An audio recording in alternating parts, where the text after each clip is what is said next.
இது மிஸ்யூ படம் பார்த்துட்டு வரேன்.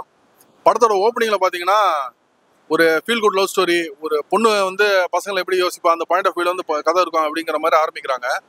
அப்புறம் பாத்தீங்கன்னா எடுத்த உடனே பாத்தீங்கன்னா ஒரு நார்மலான ஒரு கமர்ஷியல் சினிமா மாதிரி போகுது. ஒரு ஆக்ஷனு, கிரைமு இந்த மாதிரி வந்து போயிட்டு இருக்கு.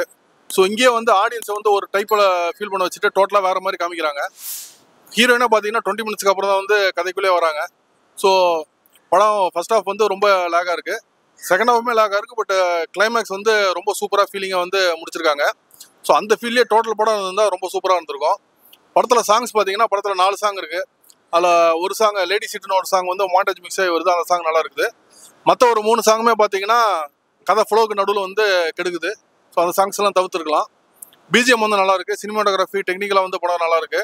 ஆக்டிங் வைஸ் பார்த்தீங்கன்னா ஒரு பெரிய சம்பவம் நடக்குது. அதுக்கு நேர அடுத்த சீன் பார்த்தீங்கன்னா ஒரு சித்தார்த் வந்து ரொம்ப நார்மலாக வந்துட்டு டான்ஸ் எல்லாம் ஆடுவார். ஸோ யாராலையும் அப்படி பண்ண முடியாது. ஸோ அந்த ஆக்ஷன் கன்யூட்டி வந்து ரொம்ப அந்த படத்துல வந்து மிஸ் ஆகுது.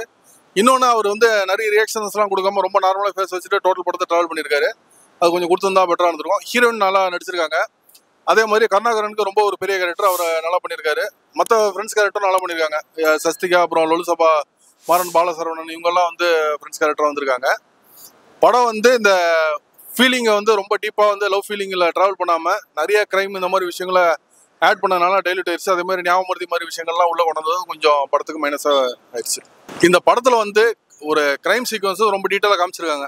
ஸோ அந்த படத்தை அந்த ஒரு விஷயம் வந்து ஒரு லவ் சினிமாவுக்கு வந்து அந்த அளவுக்கு தேவையில்லாத ஒரு விஷயம். ஸோ அது வந்து இந்த படத்தில் வந்து ஒரு பெரிய மைனஸு. அப்புறம் இன்னொரு விஷயம் என்னன்னா, சித்தார்த் வந்து அசிஸ்டன்ட் டைரக்டர்னு சொல்லி சொல்கிறாங்க. ஸோ அதுக்கான ஒரு சீக்வன்ஸ் பெருசாக படத்தில் இல்லை. ஃபர்ஸ்ட் ஹாஃபில் ஒரே ஒரு சீன் வருது, எண்டு கிளைமேக்ஸில் வச்சுருக்காங்க. ஸோ ஒரு அசிஸ்டன்ட் டைரக்டரை வச்சா ஒரு அது சார்ந்த ஒரு இடங்கள்ல ஒரு ட்ராவல் பண்ண அந்த மாதிரி விஷயங்களை வந்து படத்தில் எங்கேயுமே காமிக்கல. ஸோ இதெல்லாம் வந்து ரைட்டிங்கில் வந்து ரொம்ப வீக்காக இருக்குது. இல்லை 6 பாயிண்ட்டுங்கிறது கிடையாது. அந்த படம் வந்து ஒரு ஃபர்ஸ்ட் ஹாஃப்மே நம்மளுக்கு அந்த ஃபீல் இல்லை, ரொம்ப லேக் மாதிரி ஒரு இது இருந்துச்சு. ஏன்னா ஜென்ரலாக ஆடியன்ஸ் வந்து பார்க்கும்போது ஒரு 2 hours 2.5 hours என்டர்டைன் ஆகி போகிறாங்க, அப்படி தான் வந்து ஆடியன்ஸ் பார்ப்பாங்க. ஸோ அவங்க வந்து அந்த ஃபர்ஸ்ட் ஹாஃபுமே ரொம்ப லேக்காக இருந்துச்சு, செகண்ட் ஹாஃப்லேயும் லேக் இருந்து, பட் கிளைமேக்ஸ் முதல்ல ரொம்ப சூப்பராக இருந்துச்சு. ஸோ அதனால தான் வந்து ஒரு 4 out of 10 நான் சொன்னேன். இந்த வீடியோ பிடிச்சிருந்துச்சுன்னா லைக் பண்ணுங்க, ஷேர் பண்ணுங்க, கமெண்ட் பண்ணுங்க. ரஃபி தியேட்டரை மறக்காம சப்ஸ்கிரைப் பண்ணிருங்க, பெல் பட்டனை கிளிக் பண்ணிருங்க.